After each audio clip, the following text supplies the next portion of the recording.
circumstances. Welcome to the South Burbs Hitmen podcast with your hosts, Joe Mandel, Steven Zim Zimmerman, and Vinnie Parisi. We're bringing you the White Sox coverage you need from the perspective of true Southsiders. Grab your Comiskey dog with an ice-cold beer and meet us in section 155. Everyone get on your feet for your South Burbs Hitmen! That ball hit deep! Way back! You can put it on the board! Yes! Jimenez in the air, left field.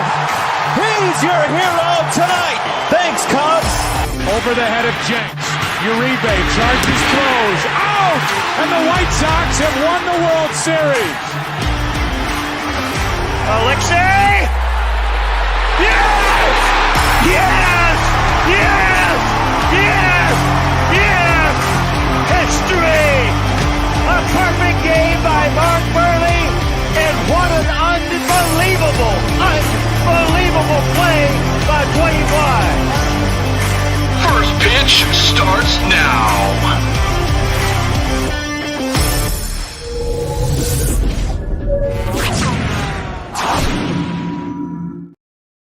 What is going on, everybody, and welcome to this week's edition of South Burbs Hitmen. I'm one of your hosts, Joe Mandel, and I'm joined, as always, by my White Sox brothers in arms. I'm talking about Steven Zim Zimmerman and Vinnie Parisi, and we're back, guys. It's weird. We haven't done a show in 3 weeks. The White Sox seem to get worse every day, and we're here to open up the floodgates to let people vent about this terrible season. We're going to vent about the disaster that's on the field at 35th and Shields. Wow, that rhymed. I like that. I'm gonna use that next time. But anyway, Steve Zim, how you guys doing? I'm Steve Zim. Vinnie Zim, how you guys doing? What's going on? How you guys been?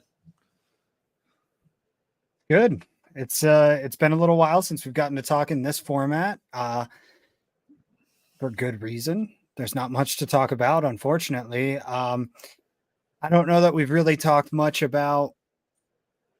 Let's see. I guess the Chris Getz hire is probably the biggest news since the last time we spoke, but even still, like, we kind of knew about that already. It just became official. Massive disappointment there.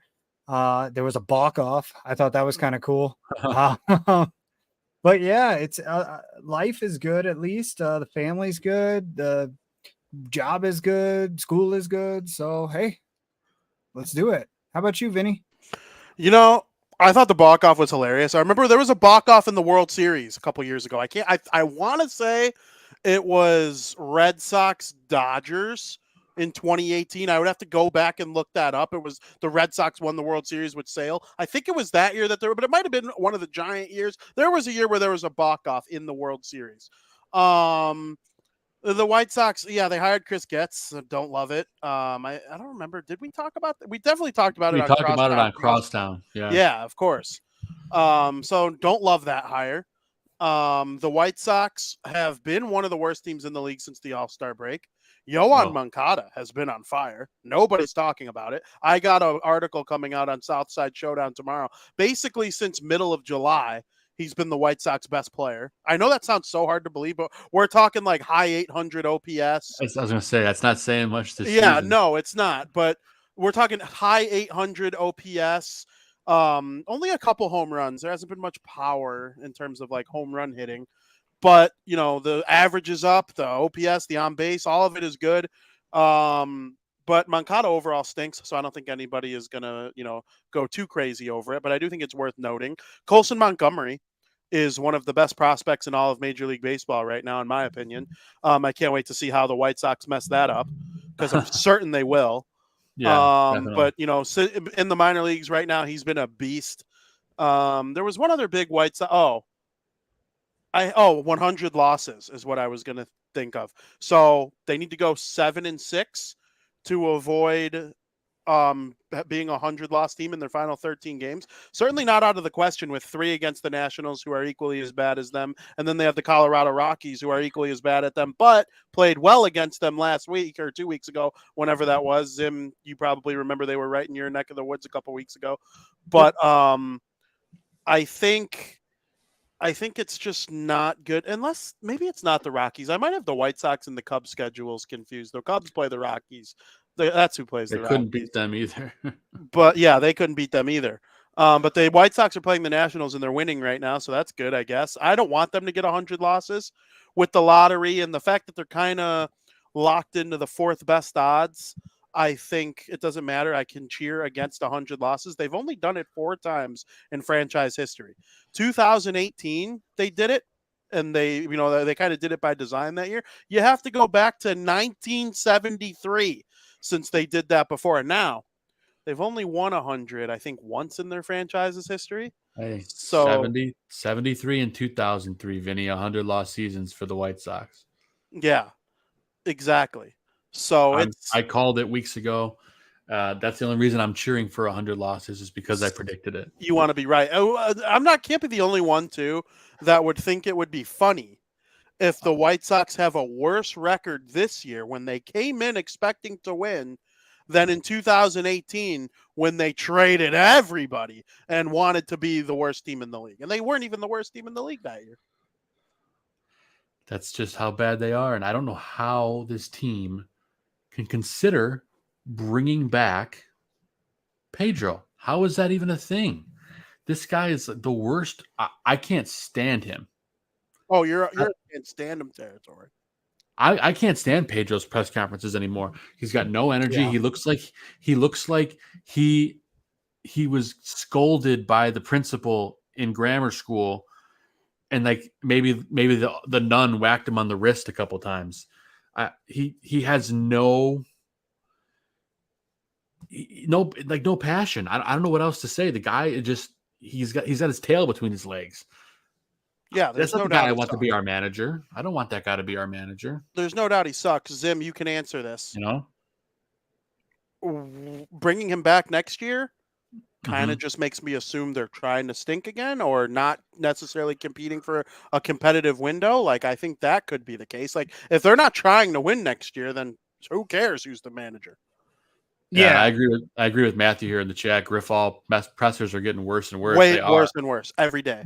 Griffall reminds me of like Nathaniel Hackett to the Broncos last year, where like everyone was like, "Oh, this could be a really great move," and then it just wasn't, and it was so obvious so early on that it wasn't, and then after the season, I guess it was coming up to the end of the season, probably about the point we're at now, where it's like you don't keep this guy, right? Like, it's okay to be one and done, right?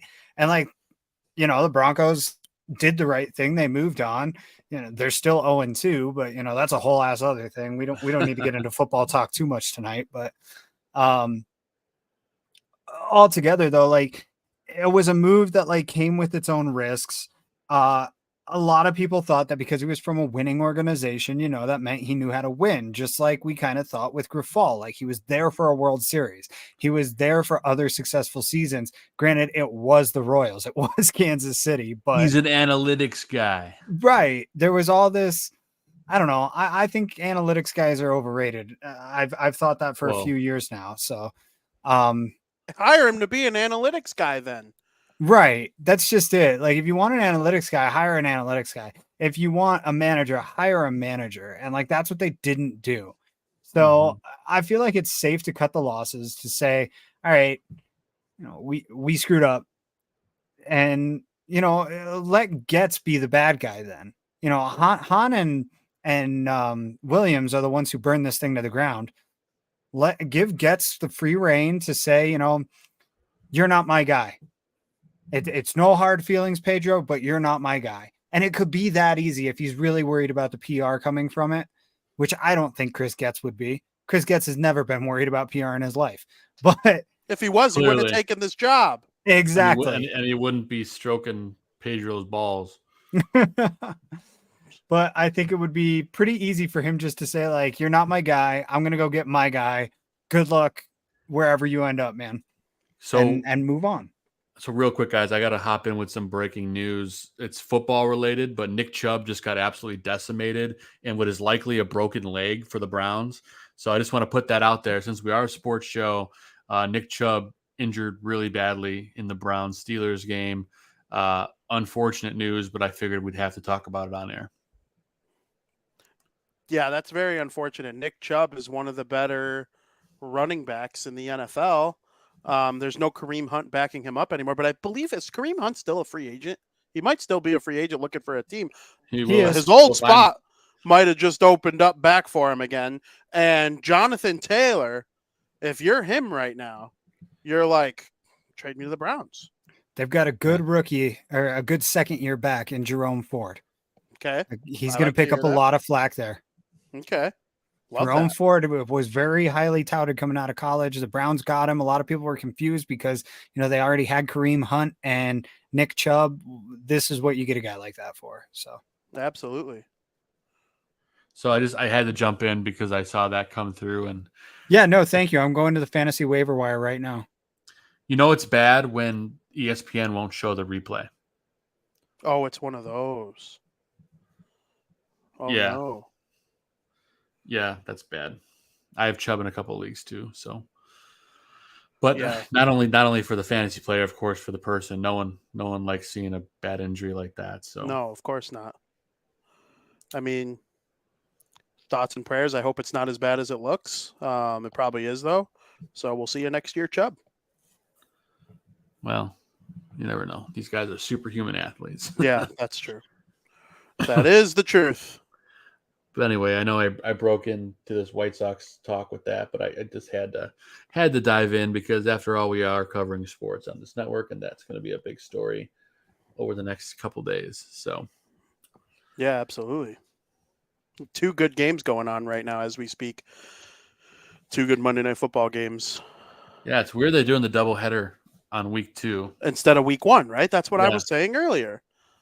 Kind of annoyed by it.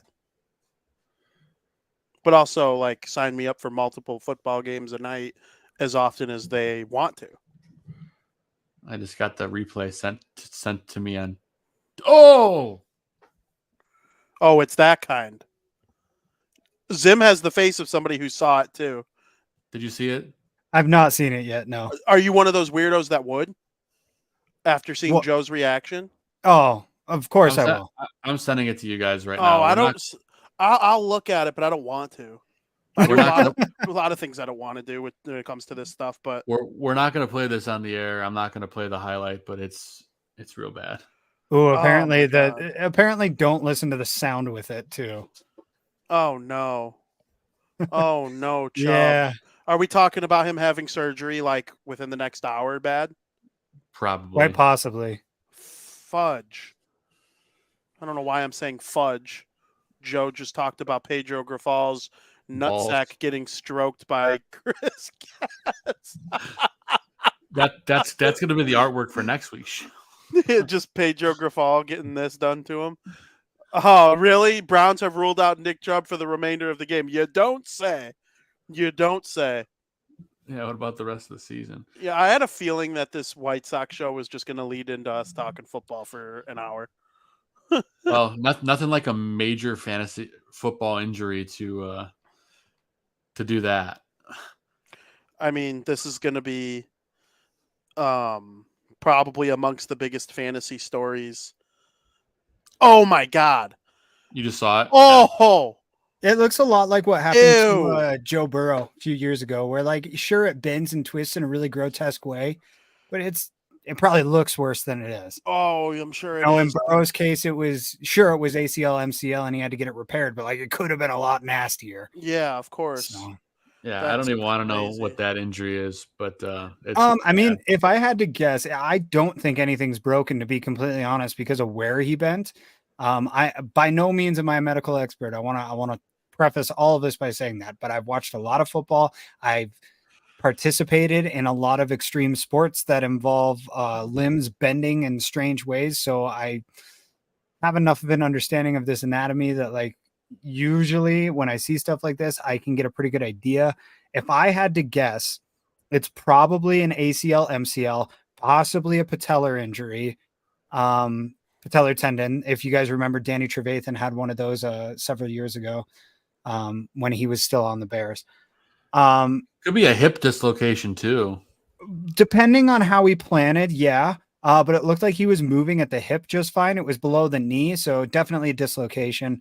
Potential meniscus damage, but I wouldn't.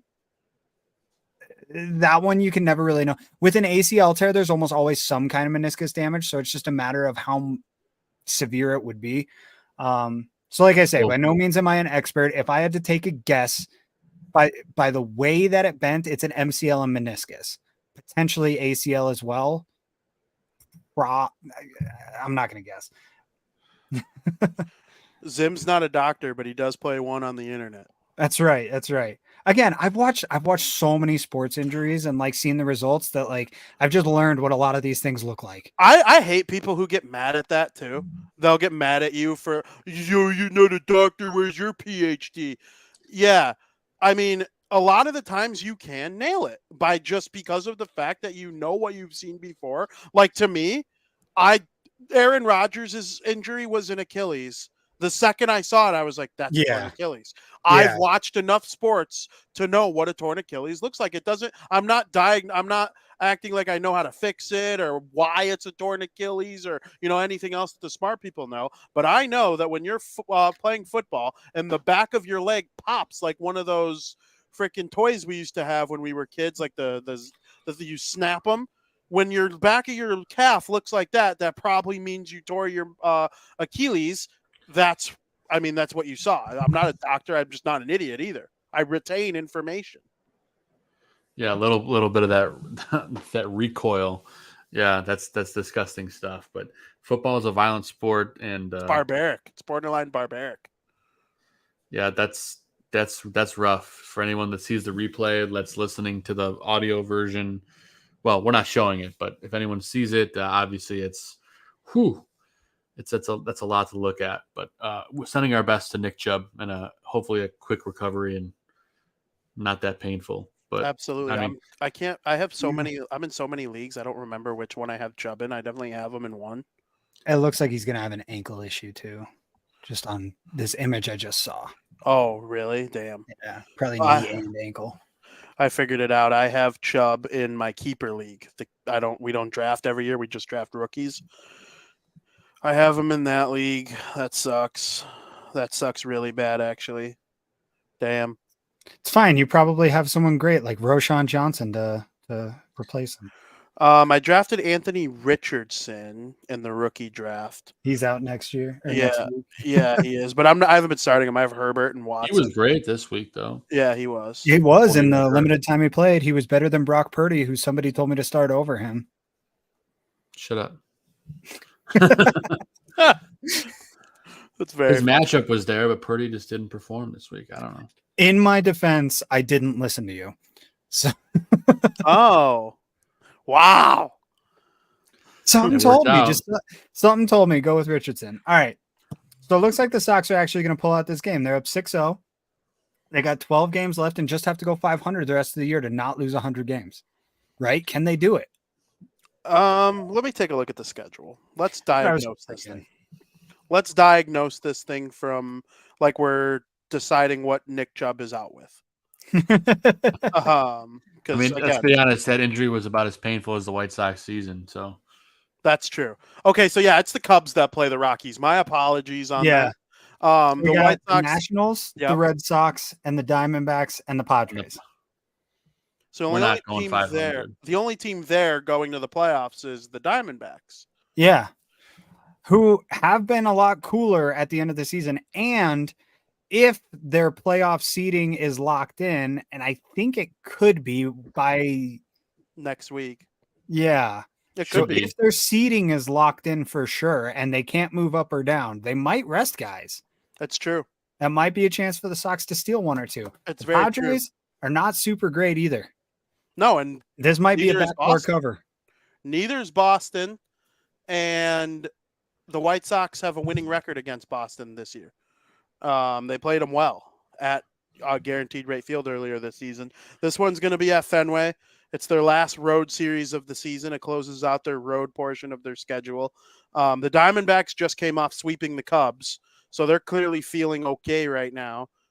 They definitely have tailed off in the second half of this season, as Zim points out, because they were firmly in the race for the NL West division. Now that's a combination of two things. The Diamondbacks have slowed down a little bit, and the Los Angeles Dodgers have just been a complete wagon in the second half of this season too. So it's a combination of those. And then, yeah, I agree with you on the Padres. I mean, they have Manny Machado. Tatis is having a pretty good year. But it's not like they're the team they were last year when they went to the NLCS. So the White Sox could backdoor not getting 100 losses. Let's say 2 out of 3 from Washington. That'd be nice. 1 out of 3 from Boston, 1 out of 3 from Arizona. And I probably should have kept track of where that would put the White Sox, but instead I just started rattling off words. But I don't know. It's possible. I don't know. I feel like they either go exactly 500 or they go like 1 and 9. Joe, I kind of like that you're like secretly rooting against them and like, yeah, F you guys, get 100. I'm not rooting against them. I just want my prediction to be right. I guessed like in July that they were going to lose 100. I mean, if you would have told me at the beginning of this season that the White Sox on September 18th are going to enter a series with the Washington Nationals, 10 games worse than them, I would have laughed so hard. I would have been laughing. But I would have laughed at you, probably pointed at you while laughing, and possibly spit on you if you would have made that claim to me and were serious. And I would have been the complete idiot. It would have been my fault. The White Sox stink, man. And I'm a little proud. A lot of White Sox podcasts have died this season. Not us. Not us. No, we've persevered. I mean, we took a couple weeks off for the fantasy draft, and we still put ourselves through this. I watch them still a fair amount.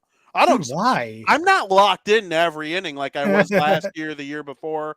Just background noise. Yeah, they're always on. You know, I know I have to write about them. I have to somewhat have a visual of what happened.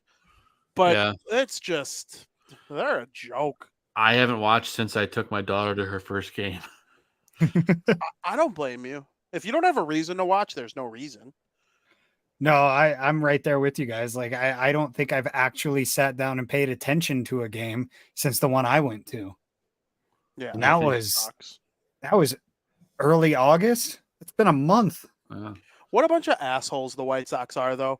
I mean, they just don't get it.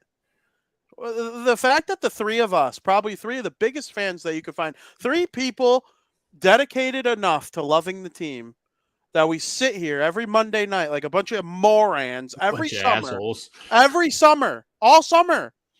Our girlfriends and wives have to deal with us going to seclude ourselves to talk about the White Sox for 2 hours. And this is what we get.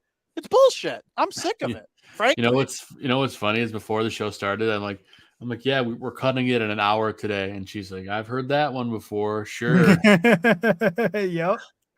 Yep. They know. Yeah. Well, that's very funny. My girlfriend said the same thing. She's like, there's no way you're done at 9. I'm like, we're done at 9. How is Grandal still on this team? They should have DFA'd him in September. Yeah. They should have DFA'd Bummer in September. There's no reason to give Elvis Andrus another cent.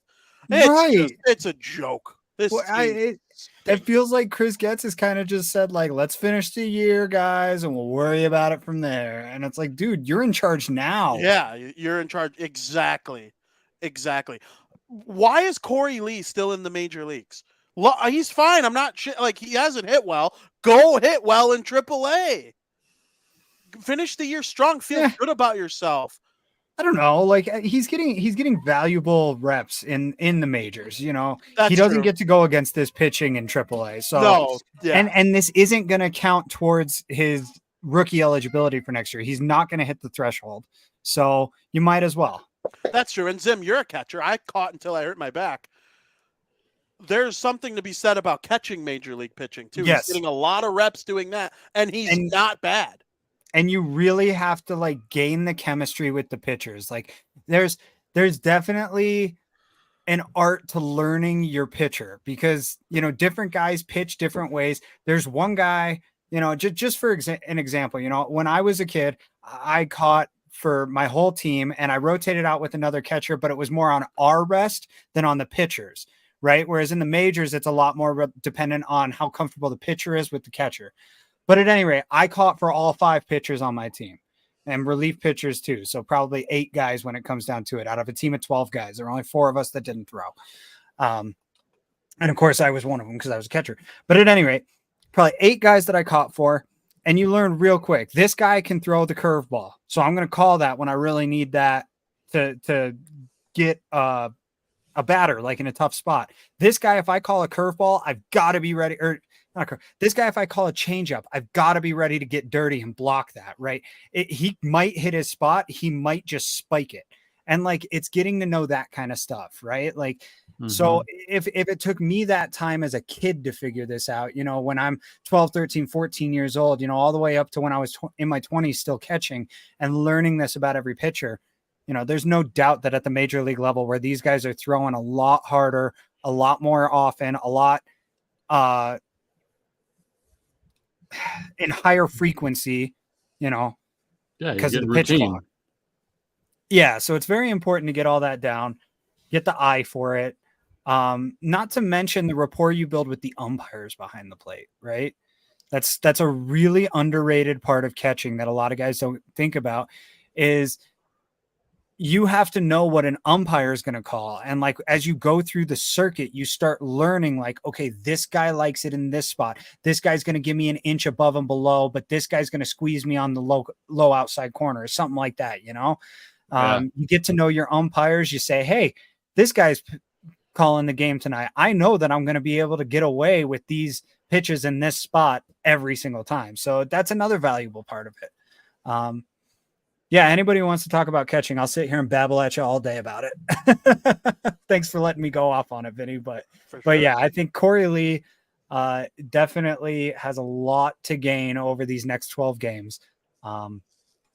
Is he catching tonight? I'm not sure if it's him or Grandal. I just saw Grandal was in the lineup. I didn't pay attention to if he was DHing or not. I actually didn't either. I got you on that, right? It looks like he's catching. I've got the game pulled up now. It looks like he's behind the plate. So, you know, tonight would have been a great night for Lee to be behind the plate because Clevenger's throwing a complete game, it looks like. At least he's going to try to. So, that's valuable experience. It is what it is. You know, we'll probably see a lot more young guys up next year. Probably see a lot more of them up. A lot of the pitchers that they... What's up? I said shocking. Yeah. A lot of the guys, you know, that they acquired this year, that their prospect system is going to go to shit again next year because they're going to put a lot of these guys in the majors and start developing them.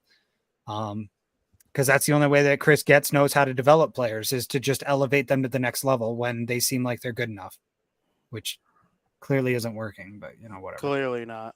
If they played like they played tonight, I mean, they'd be...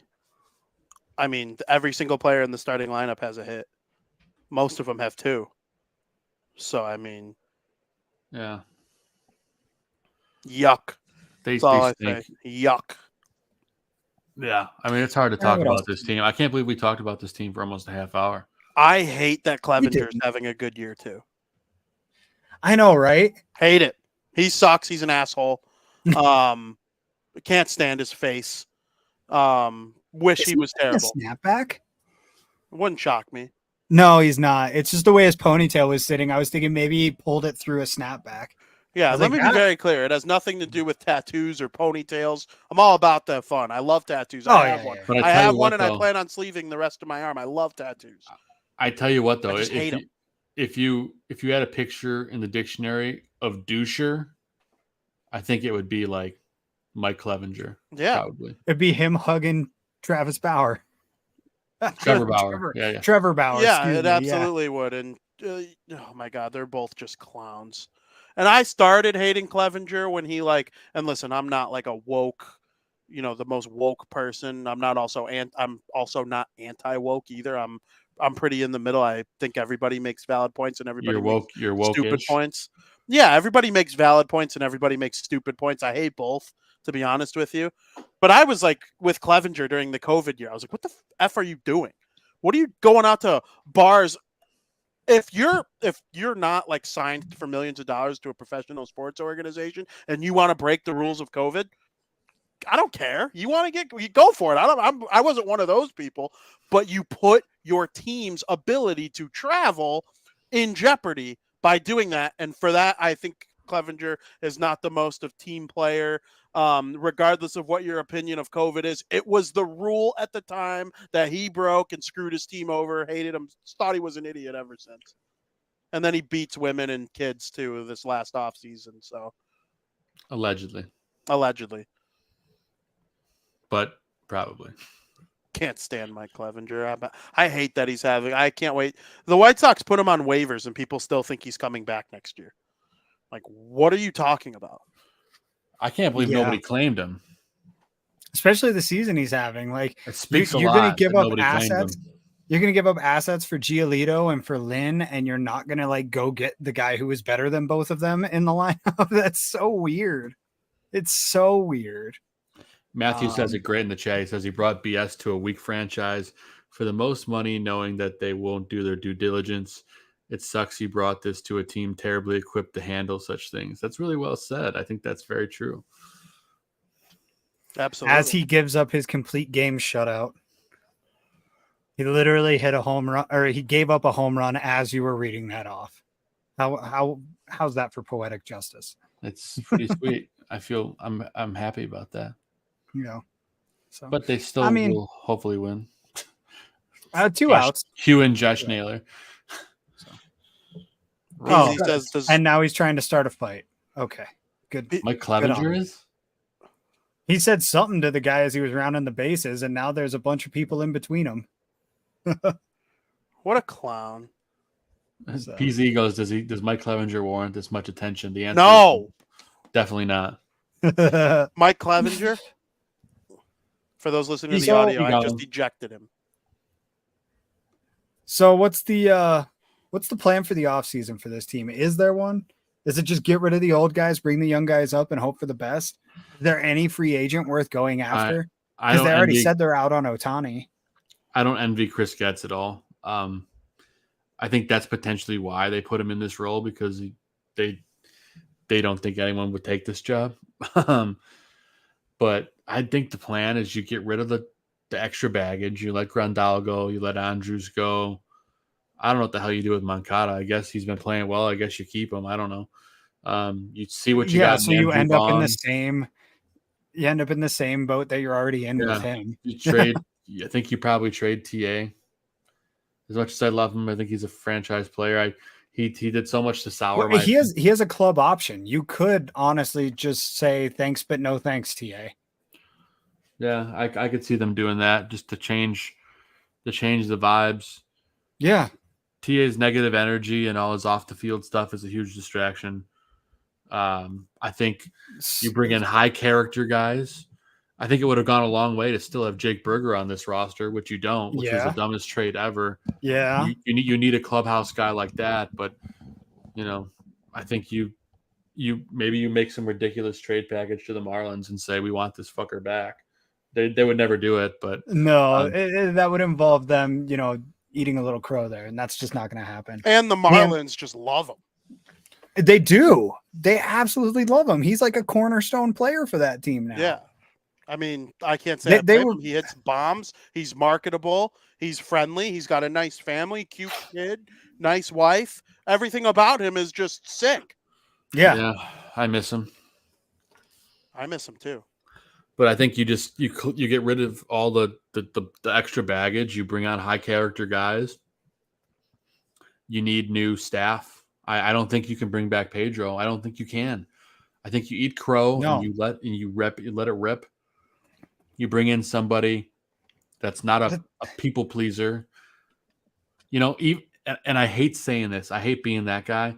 But I think even if it's only for a couple years, just to fucking get the whole turnaround of like the locker, the clubhouse, and like the mentality.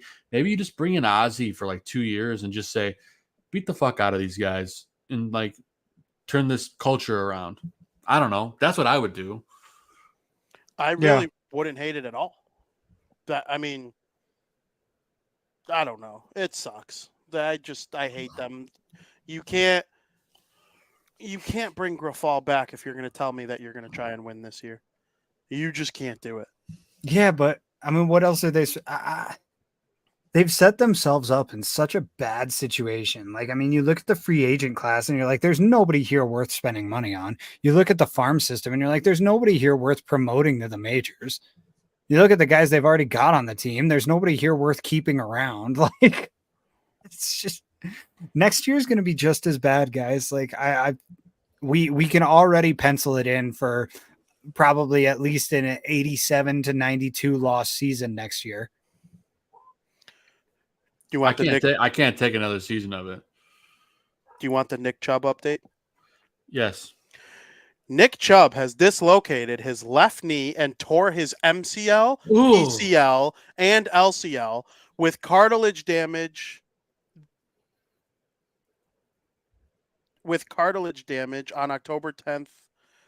What? This isn't the update. I'm an idiot. This is Adam Schefter saying what Nick Chubb did against Tennessee in 2015. Well, I can tell you, I just saw another angle, and it's probably the one that Zim was looking at a little while ago. Ouch. Yeah, you can see his ankle's definitely twisted up in that too.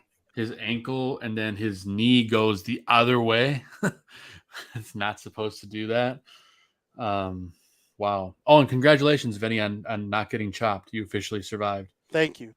Let's go. I was taking heat from certain people in our league too, and they didn't learn from last year when I got near-death experience 5 times. 5 times. Vinny, I'm living your life right now. I'm hanging by a thread, baby. I'm in second place, second to worst. Joe, that's where you got to live in the guillotine league early on. You have to fight for your life so you know how to fight the battles in the end. All these people at the top every year, they think they're so good, and then they get chopped. Dude, I have 67 points, and the guy below me has 62.6, and he's got Freermuth tonight, and I'm like rooting so hard against Pat Freermuth tonight. That's funny. He's got nothing yet, but it's only halftime. So I was leading the league in points every year in the year one, or every week. I felt like I was near the top every week, top 3 every time. Randomly chopped in week 10. That's not where you live in the guillotine league. And I just want to say really quick before we get back to whatever conversation we were just on, Adam Schefter's an asshole. This is how he worded the tweet. Nick Chubb dislocated his left knee and tore his MCL, PCL, and LCL with cartilage damage on October 10th, 2015 versus Tennessee. He injured the same knee tonight versus Pittsburgh. All the replies are people calling him a D-head for saying they thought, basically they thought that was the diagnosis for right now because of the way he worded it. Adam Schefter's an asshole and on my hate list going forward. Wow. How about this though? How about the Mitchell Trubisky saga potentially coming full circle? Kenny Pickett is just god awful. Kenny Pickett stinks. People overrate these bad quarterbacks when they come in the league because they want them to do well. Justin Fields, Mac Jones, Kenny Pickett, they all suck. Listen, they got to let Kenny Pickett finish the game so that he doesn't complete a single pass to Pat Freermuth, okay? That's very funny. He actually just hit a 70-yard touchdown to Pickens. Oh, thank God! I thought it was just a mid slant though. It wasn't a short slant. It was just a mid slant. Zim, that was such an asshole move. I thought you were gonna say Freermuth, and I was like, no. Who is Head Crushers? That's my old coworker of me and Tooch. His name is Sean. Got it. So not Foster. Fucking Foster survived. No, Foster survived with that dumpster of a team. But what's his team name? Retzoff. He's got more points than you. Dude, he's got more points than. Oh, okay. Yeah, his team's trash. Hey, he's not gonna have more points. He might. Oh, he has Pickett. Speaking of Pickett. Oh, okay, okay. How funny. Yeah, I've got him in one of my leagues, and I think it might be time to cut ties. Is that our league that I've got him in? I don't know. It is. I have him in our league, but I also have Jalen Hurts, so he's really just there for the bye week. I was playing chess in the Guillotine League today, Vin. I don't know if you saw. I didn't think I was gonna make it, so he has Freermuth. So I dropped fucking Bryce Young to pick up the backup tight end, so he couldn't pick him up. And then Freermuth ended up starting, but I thought it would have been that would have been like amazing if he didn't. That would've won. really would have been smart because he would have went for the backup and probably got a couple points. Yeah.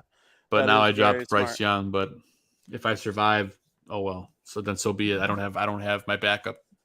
The Guillotine League is so week to week that you can't think of the future. You just that's something I learned too. You cannot worry about, oh, I need to make sure I have so and so for week 10, or I'm worried about this week's bye. You might not get there, you morons. You can't worry about all that. It's like Bill Belichick. I honestly feel like Bill Belichick managing my Guillotine League. We're on to Cincinnati. We're on to Cincinnati. We're on to Cincinnati. It doesn't matter. You might not see week 4. Did you see him throw the flag at the ref yesterday? Oh my God. That was fantastic. That was freaking awesome. That's probably one of my favorite coaching moves of all time. That's going to be one of the moments like of the season, and it happened in week 2. And Absolutely. Absolutely. Because I remember like watching him stand there last night and like thinking, is he going to throw the flag? And actually, first I was thinking, is he going to get out of the way of the chain gang, or is he just like, you guys can go around me? Yeah. And then he throws the flag down, and it's like, oh, okay. Very, very funny. Did you see in the Seahawks-Lions game, Geno Smith got flagged for intentional grounding, and then he was the ref was like talking to the stadium and he was trying to talk to him, and he's like, hold on, son, I'm talking to America. And he was on the mic and everything. It's like it's the best line ever from a ref. Didn't see that. That's very funny. Hold on, son, I'm talking to America. That's beautiful. That's awesome. Just assuming everyone in the world is watching the Detroit Lions take on the Seattle Seahawks. It was a damn good game. It was a great game. I had Red Zone on. Yeah. I watched Red Zone all day. That was one of the premier games of Red Zone. And dude, that was awesome. And I don't have the new Madden yet, but the new Madden, I guess there's an NFL Plus edition where you can get 3 months of NFL Plus, which includes Red Zone on it, which I'm like, that's cool. That covers football season pretty much. I mean, September, October, that's until playoffs pretty much. So just wanted to throw that out there. Absolutely. Good deal. I don't know that I'll ever pay for a Madden game again after last year's nightmare, but I didn't pay for that one either. So I just wait for them to go on Game Pass for free and then download them. The way I look at it is you can get 3 months. It's $15 a month for NFL Plus. Right. So like if you do the math, that's $45. It's like you're getting Madden for, I don't know, the math is. No, I mean, it makes sense. If you're a Madden guy, like I get it. I played Madden religiously as a kid. I could probably still, kick some ass in it if I applied myself, but just so many game breaking glitches in last year's game. And like, I play on PC. Like I play on a device that is a lot more powerful than any console out there. And this thing is still glitching left and right on it. So it's not a hardware issue. It's a game issue. The game is just bad. I'm very grateful that there is competition coming soon. And it feels like MLB The Show is starting to go the same way, especially considering they won't even release on PC. And I'll rant for hours about video games. I'm just going to stop. Big Cat from Barstool tweeted Schefter's tweet and said Shefty just put Browns fan in the hospital with how he started this tweet. So I want it to be clear that I'm not the only moron who thought it was the initial diagnosis. I guess. Yeah. Watch ends up being all of those things. And I mean, anyway, if he did all of those things to his knee 8 years ago and it's the same knee, then I think there's a chance that you would just assume, again, not a doctor. I just think it's common sense that if he did all those things to his knee last time, it's probably not as intact as a knee that hadn't gone through that kind of trauma before. Yeah. That's just my general. Is it the same knee? Yeah, it's the same knee. Okay. That's tough. See, we did our baseball talk and we got into football and randomness, and we got 15 minutes to just do whatever. Yeah, as soon as you kill it, I'm going to eat more pizza. Ooh, that sounds good. I'm probably going to go eat more Chipotle. Dude, I made some bomb chili today, dude. Chili. I haven't had a good pot of chili since last fall. Holy shit. I'm ready for chili season. Me too. Me too. My family always makes it on Halloween. All the kids go trick-or-treating, and then when we come back in... You put it in their Halloween baskets instead of candy? Yeah, you just put there a scoop right in the Just bucket. the ladle. The ladle. When I was a A ladle fat-ass in their little pillowcase. kid, when I was a fat-ass little kid, I would have preferred that over candy. I would have, Mom, give me chili. Absolutely. Well, that's why you build pockets into your costume and line them with tinfoil. Oh, I like that. Dude, Vinny, dude, this So is you a have serious, pocket chili. This is a very serious question since we're talking chili. Do you do the elbows underneath it, or do you just do the chili? Oh, very much open to both. My dad loves it. He'll use spaghetti.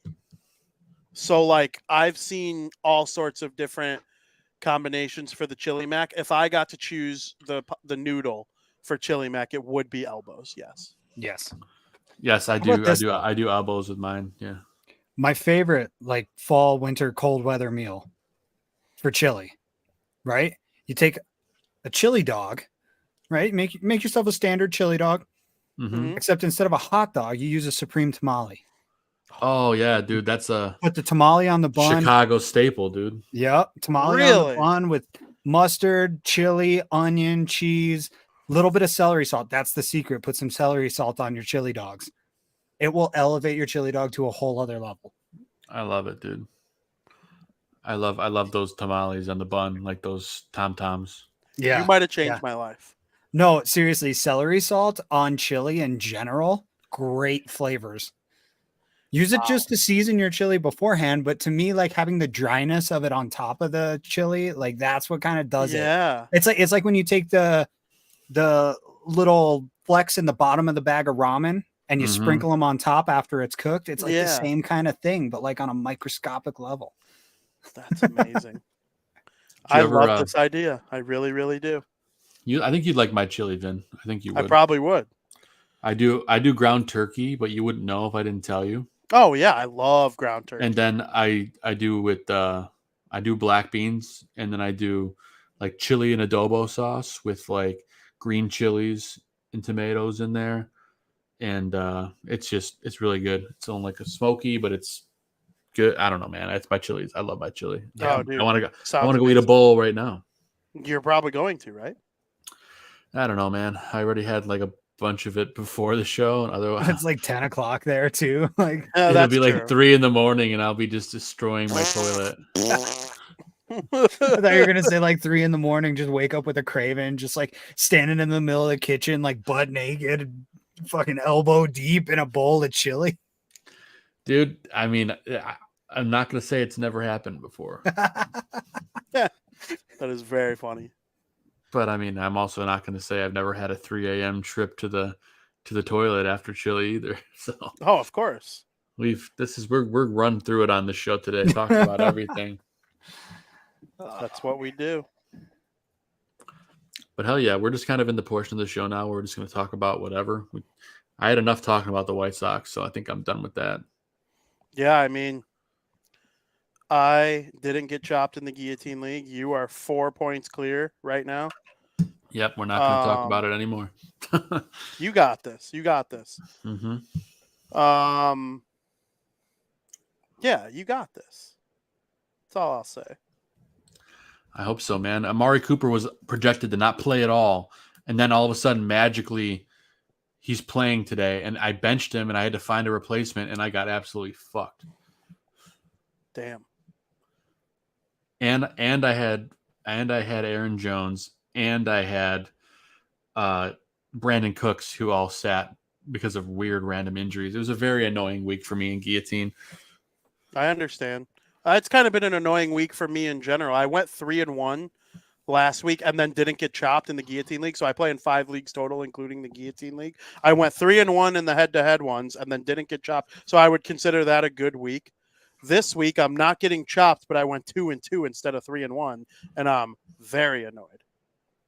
Very annoyed. Yeah. Only one of them I'm 2-0 in. It's the keeper league. Yeah, no, I hear you there, man. We'll see. I'd love to survive another week to fight another day. We'll see. You deserve it. You deserve it. Oh, let me go on one more tangent before we get out of here. Yeah, do it. Would you like to apologize to me? No. I told you that Bijan Robinson was Oh, going to be worthy of the number 1 pick in the draft. And so far through 2 weeks, he's been a dog. Yeah, my Well, Jamar Chase pick is looking like a total dud right now. well, that's why I'm good at chopped, and that's why I'll probably get chopped and guillotine this week. Is 2 weeks in a row, Jamar Chase took a big old deuce on my chest. Oh, dude's riding the bench for me in our sleeper league. When I realized, though, that Chase and Jefferson were the number 1 and 2 pick, though, over any running back, it made sense in my head. So I was firmly like, okay, if I have the 3rd pick, I'll take Bijan Robinson. So it's not like I didn't, Well, I was expecting in the guillotine league, I thought for sure it was going to be the first 2 picks. I thought it was going to be Jefferson, Chase, and I had 3rd. So I was completely prepared to take Tyreek Hill because I loved the matchups the rest of the season. I loved his schedule to start the year. And I was like, I should have just fucking took him at 2 and I would have been fine. But I have a take, though, and I'm wondering if you agree with me. And you could just give a quick explanation. I know we're cutting short on time. The guillotine league, I'm thinking quarterback is more valuable than people give it credit for. And you should really think about drafting Patrick Mahomes in one of the first 2 rounds in guillotine league. And here's why. All you need to do is survive the first couple weeks, and then you could start piecemealing the rest of the team as the season goes along. And the guys that get the most points early are the top quarterbacks. So if you have Patrick Mahomes early, not in guillotine, Vin. You get 4 points for a passing touchdown. You don't get 6. So you got to get a wide receiver or a running back, just because of the scoring. That's true. I just felt like once last year I got Patrick Mahomes off the waiver wire. Whoever had, I guess that's true. Whoever had him got chopped, so I was able to get him. But once I had him, it felt like I wasn't gonna not win, and that ended up kind of like being the case. I know I talk about it's still the one cool thing I've done in fantasy sports is win the guillotine league, but it's I think there's no. It's just hard to figure out what the perfect way to go about it is. Yeah, it's wild.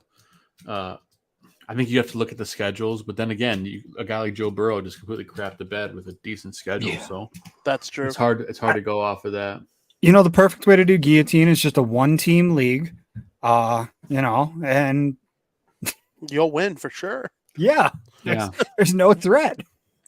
Real quick, guys, we got a comment in the chat. I figure we should address it from Christopher. As diehard fans, do you get annoyed with the whole title or bust idea? As an Orioles fan, I'm happy to have a good team again, but others would say the season doesn't mean anything without a ring. Couldn't disagree with those people more. There are plenty of teams that should be extremely thrilled with their season, whether or not they win the championship. If I'm the Dodgers or the Braves, I probably am thinking okay, if we don't win the World Series, then it was all for naught. But if I'm the Orioles or the Texas Rangers or the Tampa Bay Rays, or maybe not the Tampa Bay Rays, they've been in it for a while now. But all these teams that are fresh and near the top of the standings, I think you all have a very bright future, especially the O's. If you're an O's fan, dude. Well, just to get those young guys experience. Yeah. Look at this show in 2020 and 2021. Or I guess we didn't start until 21, but look at Sox fans in 2020 and 2021. Everybody was okay with how those seasons went because 21 was a bit of a disappointment, but it certainly wasn't title or bust by any means. 2020, we were like, cool, we're a year ahead of schedule. This is great. This is looking exactly how we want it to look right now. In 21, we were like, okay, well, we didn't get where we expected to get, but we were a year ahead anyway. 22, we're going to ball out. This team's going to be great. And that's when the wheels came off. And I think that's why we're as pissed as we are now. I think that Sox fans would be very happy just to have a competitive team. We were very happy for the first 3 months of the season, mostly just because the Sox hadn't completely blown it yet. Were we frustrated? Sure. But were we happy with the team? I think so. I think if we went back and listened to it, we talked about a lot of bright spots on this team. We talked about a lot of things to look forward to. We talked about how if they did this, this, and this, they could become a much more competitive team. And unfortunately, it just went the other way. That's why we're so frustrated now. And that's why we're going to be frustrated for next season, because again, next season is not going to be any better than this season. Like it's not even over yet. We are 12 games away from the end of the season. And I can confidently say next year is a building year. Next year is not going to be a fun watch for a lot of Sox fans. We're going to be looking for silver linings. We're going to be looking for players and plays that just like hold us over for the season. The winter's going to be rough too, but yeah, as an Orioles fan, happy to have a good team again. You absolutely should be, especially considering what you've got coming down the pipeline as well, because the Orioles are only getting better. Yeah, be proud of your team. You never know when it could turn sideways. That's very true. Anything can happen, and just got to go for the ride. I just wish the Sox were at least competent in some capacity, but they're not. Speaking of the Orioles, I mean, how about Kjerstad hitting a home run in his first major league at bat? Like, that was awesome. I'm pretty sure that's a guy that was in discussions in the Dylan Cease trade that I would have been totally okay with the White Sox getting. You know, we'll never know for sure if he was in the conversation or not, but you have to imagine he probably was. I wish they traded him. Yeah. But, you know, coulda, shoulda, woulda. They'll probably trade him in the offseason and get a quarter of what they should have for him. That'll be that. That'll be that. All right. And we are at the point where we're going to wrap the show and get out of here, because we said we're going to keep it under an hour, and we're actually going to stick to that for once. We're going to run around and do our shout outs real quick before we get out of here. Last minute thoughts. Zim, we can lead things off with you, buddy.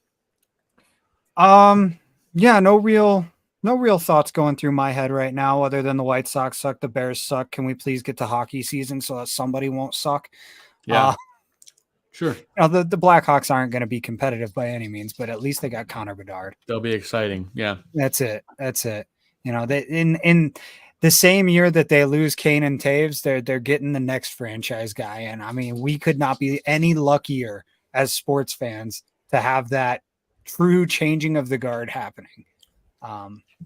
So yeah, true, I'm very excited for next month when the games actually count. I think we're about 4 weeks away. 3 weeks, 4 weeks. Yeah, we're getting close though. If only the Avalanche weren't good and tickets weren't $1 million, I might try to go see the Blackhawks this year, but the Avalanche got good. You know, their win total started increasing and so did their ticket prices. So. But you know, it'll be cool to go again. It's been years since I've gotten to go to a Hawks game and actually have something fun to root for. Especially because a lot of the time when the Hawks came out here, Corey Crawford didn't play. And I don't know why. I don't know if there's any reason for that. Because they sucked, the Avs. That's fair. A lot of times also they come out around Christmas, and Corey Crawford's birthday is either New Year's Eve or New Year's Day. Yep. So they usually gave him the day off for his birthday. So it is what it is. As far as shout outs and stuff go, just shout outs to everybody in the chat room watching. Shout outs to the podfather Aldo Gandia for keeping us on the network, even Absolutely. though, you know, there's no reason to with the way this season's gone. And, you know, shout out to you guys for joining me in my misery and talking about the White Sox. You know, I actually watched like an inning and a half of this game tonight, and I didn't vomit. So Nick Chubb tried to change that, but yes, he did. Great stuff, Zim. Vinnie Parisi, how about you? My number one shout out is always my girlfriend, Katie. I love you very much. Thank you for watching as always. I'll feed off Zim's conversation about being excited for hockey season. On our next show, Monday, September 25th, I will be joining Stream following a New Jersey Devils preseason split squad. Half the team will be in New Jersey hosting the Philadelphia Flyers, and half the team will be on the road playing the Montreal Canadiens at the Bell Center in Quebec de Montreal. Or I forget exactly how to word it in French, but oui. So I haven't gone into a hockey season thinking the Devils can win the Stanley Cup this year since the 2012-13 season, the year they came off of winning the Eastern Conference and going to the Cup. They lost to the Kings. Then coming into that next year, I thought they had a chance, and they sucked. And they sucked for the following 15 years. Little did I know I had a decade of misery ahead of me going into that season, actually. But I'm coming into this year thinking they are one of the best teams in the league. So my second shout out goes out to them. I am very, very excited for that to begin. First preseason game, they play 2 of them 1 week from today. There you go, baby. And of course, you can listen to Vinny he'll be talking hockey this week as well. You've got Crosstown.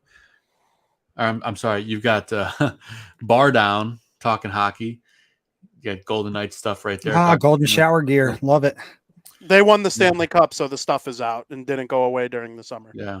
And then, of course, you got Crosstown Crosstalk on Thursday. You had Gabriel talking football today. You got Dan and Aldo tomorrow. So many great things on the network. Make sure you hit that subscribe button and you get notified every time the Barroom Network goes live, whether it's on YouTube or you can also subscribe where you find podcasts. So make sure you do that. Shout outs for me. Shout out my beautiful wife, Catherine, my beautiful daughter, Audrey, and my Great Dane, Maverick. I love you all very, very much.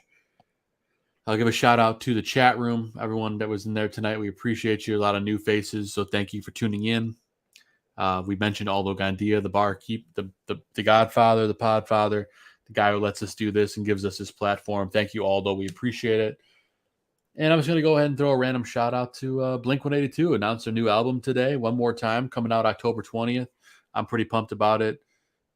Vinny's a fan. Zim is a partial fan at this stage of their career. I'm just excited to hear new music, so I'm excited about that. But outside of that, man, we're going to wrap things up. We hit that hour mark. We will be back next week, I think. As of right now, I don't know. Maybe there'll be something crazy that happens for us to talk about. We'll see. It's PZ. Thank you. Yes, we appreciate you, and thanks for tuning in with us. And we like to vent our frustrations, and this is a therapy session, like we said. But anyway, we're going to get out of here. For the South Burbs Hitmen, I'm Joe Mandel. That's Steven Zim Zimmerman. And in the Miami Marlins, Jake Berger, Jets Get Up is Vinnie Parisi. We will see you guys next week. And Vinny will be on Wednesday and Thursday here on the Barroom Network. See you guys next time. And no matter how terrible they are, no matter how stinky, no matter how hard it is to go to a game, we always say it, no matter what, let's go White Sox.